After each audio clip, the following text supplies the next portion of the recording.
Magandang gabi po sa inyong lahat mga kapatid. Narito na naman po tayo sa ating 1900 hour prayer call. At bago po tayo manalangin ay pakinggan muna natin ang mensahe patungkol sa pag-asa. Ito po yung ating topic sa gabing ito. At ano ba ang ating kahulugan ng pag-asa. So, ang ating objective ngayong gabi ay ating pong tatalakayin kung ano yung clear definition ng hope. At tsaka para unawain natin kung ano ba yung talagang real hope, no? At unawain din natin kung ano yung ibinibigay sa atin na hope ng ating Panginoong Jesus, no? So bago po tayo mag-umpisa ay dumako muna tayo sa ating pong pananalangin. Diyos na banal, kami po ay nagpapasalamat na sa gabing ito ay makakasama ka po namin muli sa aming pagtalakay sa topic na pag-asa. At hinihiling po namin ang inyong pagsama sa amin at ipaunawa po ninyo sa amin kung ano ang tunay na kahulugan ng pag-asa or hope. At hinihiling po namin ang banal na Espiritu Santo na siya yung magpaliwanag po sa amin at magturo sa aming pong pag-aaralan ngayong gabi. Ito po ang aming pong samot-dalangin sa pangalan ng aming Panginoong Jesus. Amen. Okay. So, hope. What is the meaning of hope? Yan. Kalimitan, ang hope ay ipinapantay natin sa kaisipan ng mga pinapangarap or isang positibong pagtingin or kung minsan ay pawang pagkamaasahin. Ayan, pawang pagkamaasahin, no? Halimbawa, sinasabi natin, I sure hope na ang COVID-19 ay mawawala na sa August, no? At isa pang halimbawa ay ganito, I hope na walang mangyayari sa kanya or walang mangyayari sa akin. Ganon. So itong mga statements na ito ay nagpapakita ng concern sa puso ng isang tao. Bagamat hindi ito mali, hindi ito yung hope na sinasabi ng Biblia. Yung pag-asa na nalilimitahan lamang sa mga pangarap at mga panaginip ay para lang katulad ng soap bubbles na maganda sa mata. Pero kapag ka ito ay hinawakan mo, ito po ay maglalaho din. Okay, sabi ni King Solomon sa Proverbs 13 verse 12, ang matagal na paghihintay ay nagpapahina ng kalooban, ngunit ang pangarap na natupad ay may dulot na kasiyahan. Ang mga pangarap ay nagbibigay sa atin ng inspirasyon para pagpursige.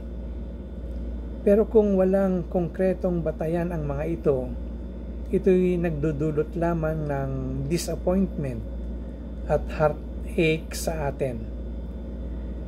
Hope must have a genuine substance. It must have a firm foundation. So, ano ba talaga ang real hope? No. What hope is? No? Kung titingnan natin ang dictionary, hope or pag-asa ay isang hangarin o nais na may kasamang expectation sa o paniniwala na ito'y magaganap o matutupad. Ang hope ay maaring isang bagay na inaasam-asam at pag-asa sa ating pinaniniwalaan. This means that for the child of God, hope can be as strong as what we have learned about God's goodness and faithfulness. Just as important, it can show the presence of the Holy Spirit of God in our lives. Ito yung hope na sinasabi ni Paul sa Romans 15 verse 13. Ang sabi po doon, puspusin nawa kayo ng Diyos na siyang bukal ng pag-asa at nawa ay pagkalooban niya kayo ng kagalakan at kapayapaan sa pamamagitan ng inyong pananampalataya upang mag-uumapaw ang inyong pag-asa sa pamamagitan ng kapangyarihan ng Espiritu Santo. So dito, sinasabi po ng Apostol Pablo that God is the God of hope. Hope's foundation is a person. No? Hope is a reality rooted in God.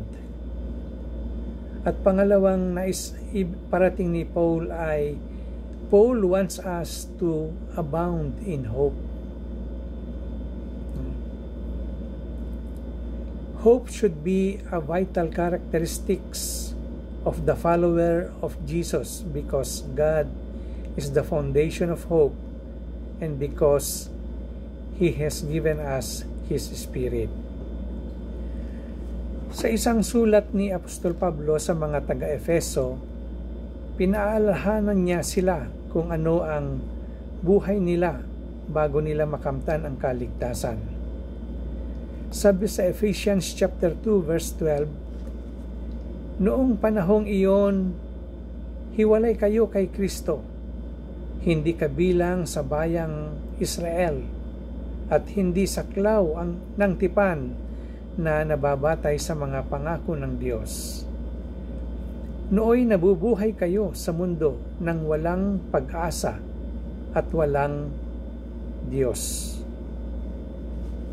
So makikita natin dito na ang mga wala kay Kristo ay walang pag-asa. Walang pag-asa ng kaligtasan. Subalit yaong mga nakay Kristo ay merong glad possessors of hope.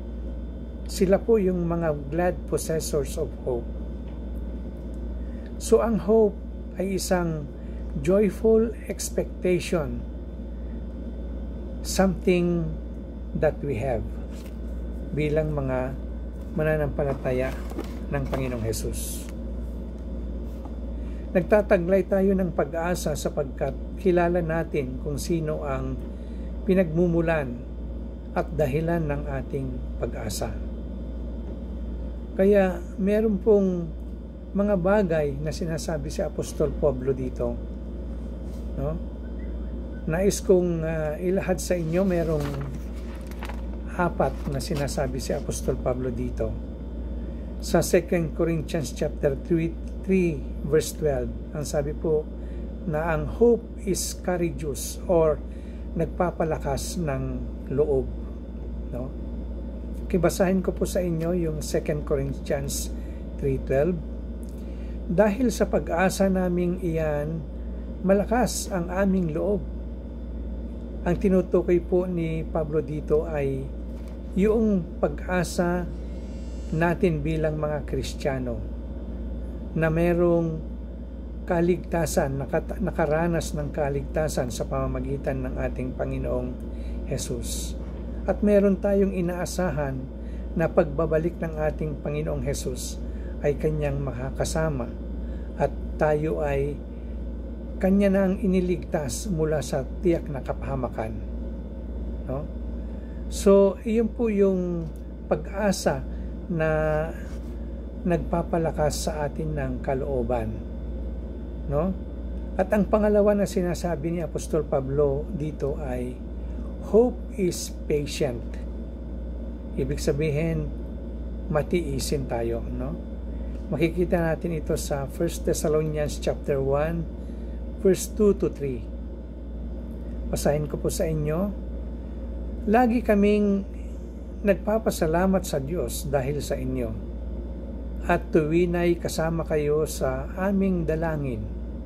Inaalala namin sa harapan ng ating Diyos at Ama ang inyong gawa dahil sa inyong pananampalataya, ang inyong pagpapagal dahil sa inyong pag-ibig, at ang inyong pagtitiis dahil sa inyong pag-asa sa ating Panginoong Hesukristo. So sabi dito na Apostol Pablo na tayo ay nagtitiis, no? Dahil meron po tayong pag-asa sa ating Panginoong Hesus na siya ay babalik na muli at kanya tayong kukunin at isasama sa kanyang kaharian. Pangatlo na sinasabi ni Apostol Pablo dito is hope is expectant. No, tayo po ay umaasa. Sa Titus chapter 2 verse 13 to 14, ang sabi po doon, habang hinihintay natin ang pagpapalang araw na ating inaasahan, ito ang araw na mahahayag ang kaluwalhatian ng ating dakilang Diyos at tagapagligtas na si Hesukristo, na naghandog ng kanyang sarili upang palayain tayo sa lahat ng kasamaan at linisin tayo upang maging kanyang sariling bayan na masigasig sa paggawa ng mabuti. Ayan po. So, nagiging expectant po tayo sa kanya pong pagbabalik, sa kanyang pagdating, sa kanyang pagliligtas sa atin, no?